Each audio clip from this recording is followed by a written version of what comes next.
नमस्कार सखींनो, तिळगुळ घ्या, गोड बोला. तुम्हा सर्वांना मकर संक्रांतीच्या खूप खूप शुभेच्छा.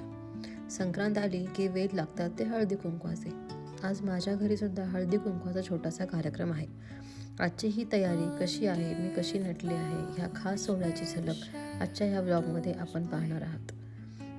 हळदी कुंकवासाठी घराची सजावट तर हवीच. दारात सुंदर रांगोळी, फुलांच्या माळा आणि पारंपरिक पद्धतीने केलेली मांडणी यामुळे घराला एक वेगळीच शोभा येते. संक्रांतीच्या वाणासाठी आपण जी लहान मडकी म्हणजेच सुकडी पुजतो ती सुद्धा मी छान सजवून ठेवली आहेत. मकर संक्रांत म्हणजे पतंगाचा सण, त्यामुळे भिंतीवर छोटे छोटे पतंग लावून मी हे डेकोरेशन पूर्ण केलंय.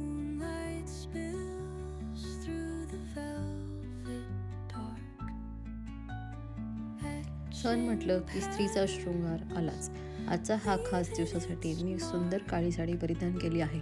संक्रांतीला काळ्या रंगाचे वेश महत्त्वाचा असतो आणि ह्या साडीवरचा हा सुंदर दागिना पहा, खरंच खूप रॉयल लुक मिळतोय ना. तर सखीनो, ही साडी मी माझ्या बिझनेस अकाउंटमधून वैदेही क्लॉजेट इथून घेतलेली आहे. कशी वाटली तुम्हाला ही साडी आणि ज्वेलरी नक्की कमेंट करून सांगा.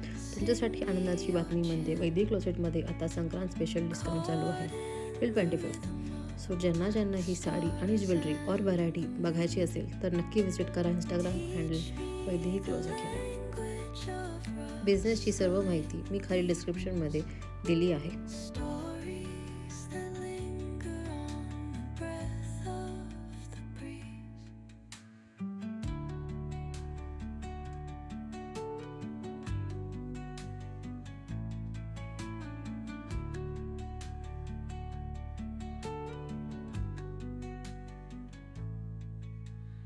Dawn paints gold on the mountain's crown, while rivers whisper truth as they flow down, and their songs entwine with the trees that आता हळूहळू मैत्रिणी यायला सुरुवात झाली आहे. एकमेकींना हळदी कुंकू लावून, तिळगुळ देऊन आणि हे छोटंसं वाण देऊन आम्ही हा सण साजरा करत आहोत. गप्पा गोष्टी आणि सख्यांचा मेळा यामुळे कार्यक्रमात खूपच रंगत आली आहे. तर असा होता माझा आजचा हळदी कुंकू सोहळा. तुम्हाला माझं डेकोरेशन आणि माझा लुक कसा वाटला हे नक्की कमेंट करून सांगा. Till then, bye bye.